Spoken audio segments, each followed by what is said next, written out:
आज मैं आपके साथ शेयर करूंगी लेसन्स लर्न करने की एक इजी टिप। ये मैंने अपनी स्टूडेंट लाइफ में किसी बुक में पढ़ी थी, फिर इसको इम्प्लीमेंट भी किया और मेरे काम भी आई।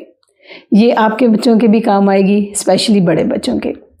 जब किसी कॉन्सेप्ट को याद करना हो तो सबसे पहले एक पैराग्राफ को पढ़ें, फिर बुक को बंद कर दें और रिपीट करें कि आपने क्या क्या उसमें पढ़ा था। आपको यकीनन बहुत सारी चीज़ें याद नहीं रहेंगी। फिर बुक को खोलें, फिर दोबारा उस पैराग्राफ को बहुत गौर से पढ़ें कि अच्छा ये चीज़ें तो मुझे भूल गई थी, हाँ ये चीज़ें मुझे याद थी। फिर बुक को बंद करें और उसको दोबारा से रिपीट करें। आप देखेंगे कि इस दफ़ा आपको ज़्यादा चीज़ें याद रह गई हैं। तीसरी दफ़ा फिर आप उसको रीडिंग करें, आप फिगर आउट कर लेंगे कि ये चीज़ें मुझे फिर भी भूल गई थी। तो तीसरी दफ़ा जब आप अपना लेसन रिपीट करेंगे तो आपको ज़्यादातर चीज़ें याद रह गई होंगी और ये लेसन लर्न करने का सबसे आसान तरीका है।